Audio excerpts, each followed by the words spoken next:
Bing bongy bong, bing bongy bong. This is Joe, the bearded historian. He'll tell you an interesting story. Be careful of his soldiers, they can be brats. This is Angel, she's an entity. She'll cause chaos and plant her hands at you. This is Sue, she likes spirits, not the alcohol. She's the reason this channel exists. This is David, he likes fire trucks. He's here occasionally. Bing bongy bong, bing bongy bong, bing bongy bong. We preserve his story. Okay. Warning, this is slightly religious.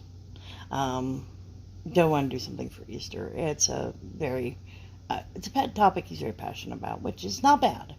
But I know it's not for everybody. So I just want to warn you, if that's not your thing, enjoy the pictures. Or watch it mute. Or, watch our next one. Anyway, are you ready? Here we go. Shout out time. Here's a shout out just for you. You support me, so I support you. This shout out is for our friend. Today we got butterflies for spring.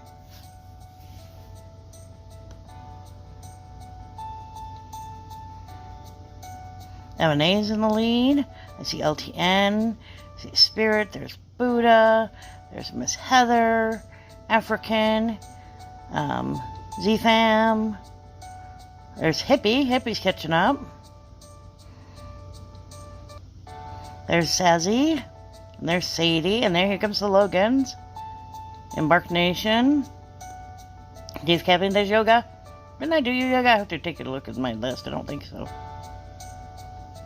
There's the Glovers. There's the Griffins. M&A is still in the lead, slightly. Embark Nation's catching up, though. Ooh, Pokey Dude's catching up. There's Drina. Cottonwood. Oh, we got Pokey Dude. Okay, hang on a minute. Alright, say this hello. Oh, hang on. It says, hello, YouTube. It is your boy, PokeDude92. We started here on YouTube and document your journey into Pokemon World. The goal to collect them all. And as many of you know, I love Pokemon.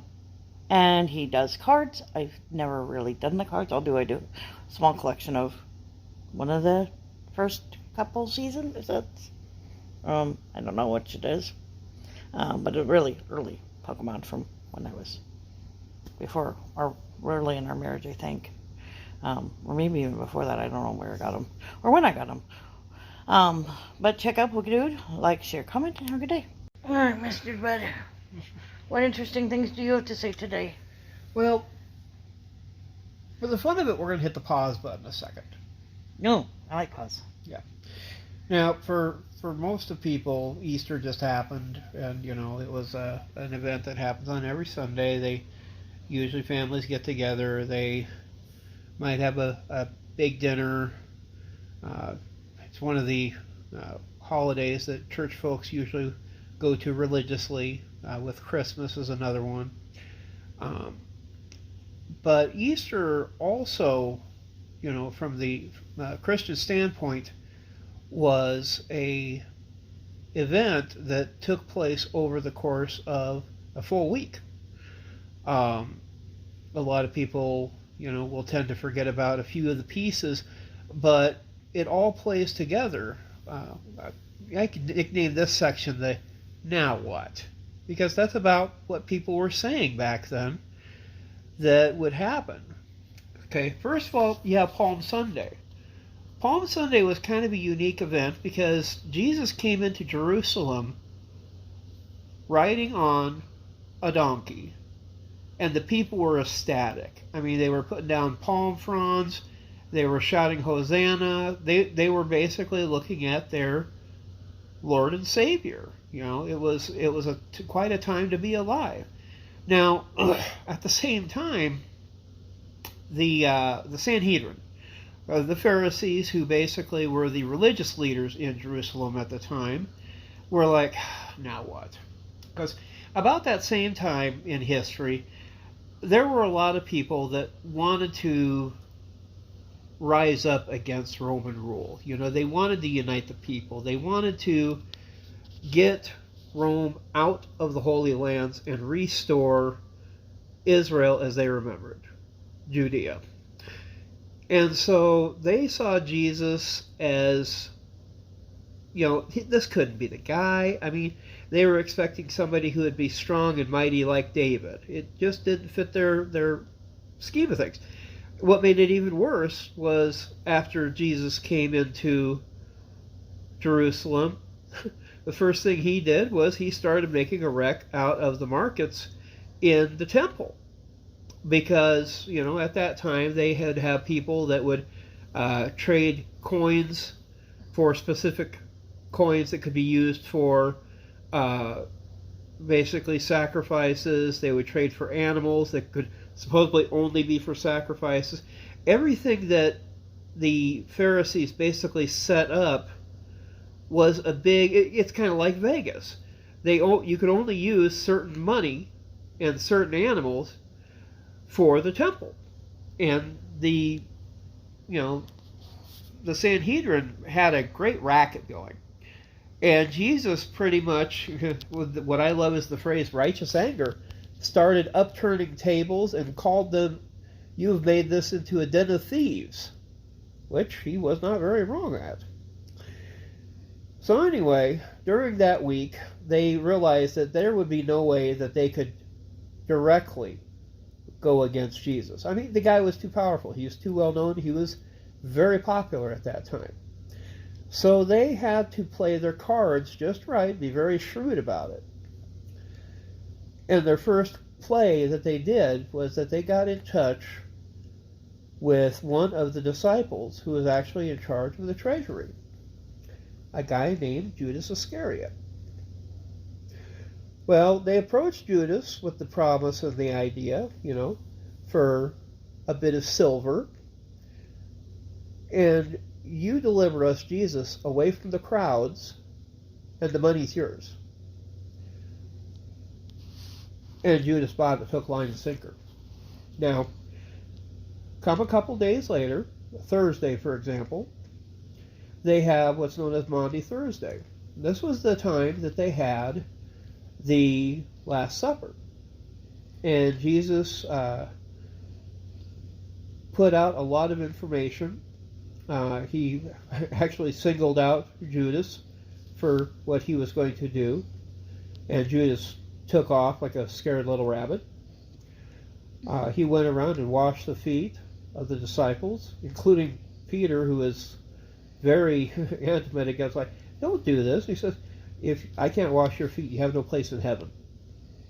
So let me do this." After the Last Supper, and they had the first with those disciples a communion, and that's when they talk about wine being the blood of the Lamb, the bread as the sacrament. After the Last Supper, they went to the garden of Gethsemane. Jesus put out a very, we almost want to call it a mournful prayer, because he knew things coming up were not going to be good. I mean, you can't blame the guy. If you ever want to read about how cruel Romans were back then, this is a good example. A lot of the stuff that they were going to do to Jesus, the Lord knew it was coming, but he had to, pay a price. Well, a couple times that Jesus came back to check on the disciples, they were sleeping. Apparently they were really tired. And finally, the last time that he woke them up, who should happen to come walking up but Judas? And he singled out the Lord with a kiss.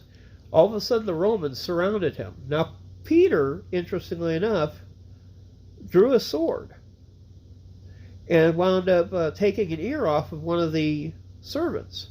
Well, Jesus, quick-like, healed the man, and he told Peter, I I have angels that protect me. Put away your sword. There's no need for it here.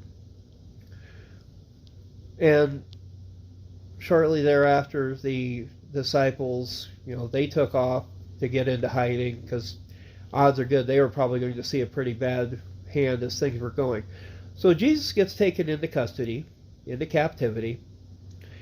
Now remember, less than a week ago, this guy rode into Jerusalem with the people shouting praises to him. Now he was being treated like a common criminal. He would be seen by Pilate. He would be sent over to Herod, who was such a clown. The guy was like, well, if you are the Son of God, show me some proof of this. And, of course, you're not going to question the Lord to perform acts. That's like saying it's a sideshow. It doesn't work very well. And, of course, the Pharisees, they were mocking him as their gift was. A couple times, Pilate actually tried to, either find a way to get him released back to the people. He was given the choice of, you can take Jesus or you can take the murderer Barabbas. And the worked up crowd chose Barabbas to have freedom on the holiday. Jesus would be scourged, basically a flogging that literally would take the skin right off the body. Pilate would finally sign the order for crucifixion, and Jesus was forced to carry his own cross down and out of the town, out of the city, and to a hill. Now he did get a little help from Peter of Cyrene, but eventually he would be nailed to a cross, affixed up on the hill overlooking the town, with two thieves, one on each side. Now this is where it gets really crazy, though, because here's a guy who is supposed to be, a common person. Even to that stage, the Pharisees were still mocking him. It's like, if you come down off that cross, then we'll believe you. Mary, Joseph's mother, was horrified with what was going on, and Jesus actually mentioned to John to comfort Mary in all of this. The thieves were kind of interesting. One of the thieves was kind of condescending, like, if you are the Son of God, save yourself and save us. While the other one says, why are you attacking this man? He has done no wrong. Lord, when we go into heaven, please remember me. And Jesus acknowledged that. He said, from today forward, we'll be in paradise.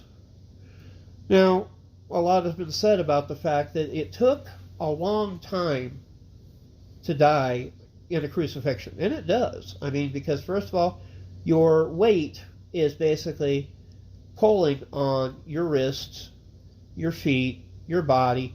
He's already been flogged, whipped, just beaten senseless by guards. They shoved a crown of thorns onto his head, which pierced the skin. And of course, Pilate's ultimate insult to the Pharisees was that they nailed a sign above him saying, here's the King of the Jews. And they were not happy with that. But then came a couple of the events that, even to this day, I don't think anybody could predict or even guess that this was going to happen. So Jesus, of course, they tried to give him something to drink, some sour wine. He had made the statement, my God, why have you forsaken me? After the wine, he said, it is finished. And basically, he gave up his spirit. Now, when he gave up his spirit, several events would happen in Jerusalem that, I mean, no calendar predicts it, no event predicts it, and I'm pretty sure the Pharisees had a horrible time trying to, tell people, oh, this was natural. First of all, darkness fell from like noon until 3 in the afternoon. Just no sun. It's like the Lord turned his back on the earth. It's like, hey, you killed my son. I'm out of here. Then they started having people who had died, holy people, started coming out of the graves and prophesying. Here, I thought you said Moses was dead. Yeah. How about Isaiah? Yeah. They're down at the corner there. Oh, really? Could you imagine being a Pharisee and trying to explain that one away? Not going to happen very easily. The one, though, and this is one that even today is found to be quite a trick.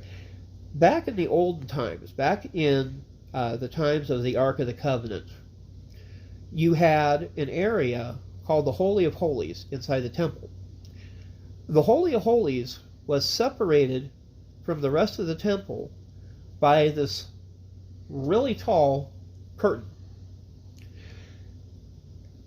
All of a sudden, this curtain tore from the top down.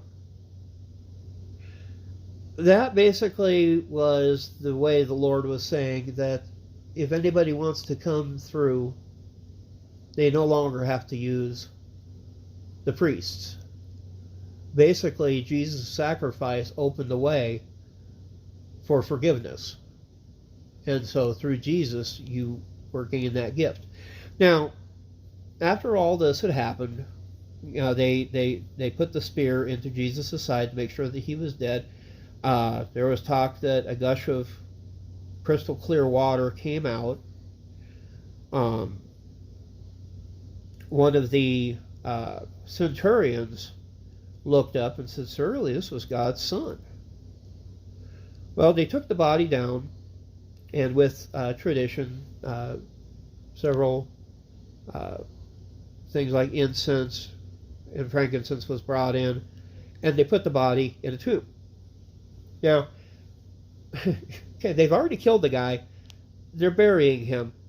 The Pharisees are still scared because they know by history that he would rise from the dead. And so if they figured if they could stop that, this whole Jesus, the Son of God thing would fail.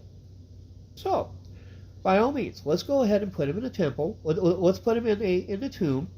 We'll put a big stone in front of it, and then we'll guard it. They lucked out. A guy named Joseph of Arimathea volunteered a nearby tomb to bury Jesus. And yes, we've all seen the memes. He just borrowed it for the weekend. Don't worry about that. So anyway, up comes Easter. And Mary and another lady were going to go check on Jesus' body. The stone was rolled away. The soldiers who were guarding it, very, very, diehard and very loyal guards, these Romans, an angel came down and rolled the stone away. And these guards ran for it. How brave are they? Well, anyway, these Pharisees see these Romans come running up, and they use the phrase, now what? And so the Romans tried to explain to them. An angel came down and moved the stone, and Jesus came out and, So the Pharisees, real quick, using that wonderful substance again called money, started spreading the word that the disciples had came in and stole the body. And that was one of their stories that they tried to stick to this day. But they had several sightings after Easter of people seeing Jesus, appearing, as a complete stranger, And all of a sudden, the people would be like, it's Jesus. And he would just poof, disappear. But he appeared to Peter. He appeared to Mary. Doubting Thomas got an eyeful. And so over that period of time between Easter and when he finally made his final return to heaven, a lot of those disciples were not only surprised, they were encouraged, they were shown a lot of faith. And I mean, even to this day, there was a chart that showed what every one of these disciples went through. And I mean, their faith took them all the way to their end. They didn't live easy lives, but Jesus empowered them with enough faith to keep right on spreading the word. And the word went everywhere. It went into Africa. It went deeper into Asia, into places like India. Several disciples would go up into Europe and completely change perspectives.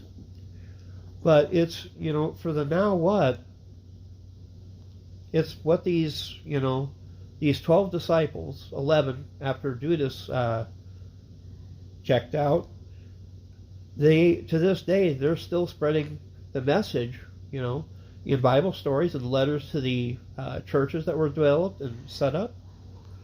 But, it's something if you ever, want to take and read further into the stories, Easter was just the start.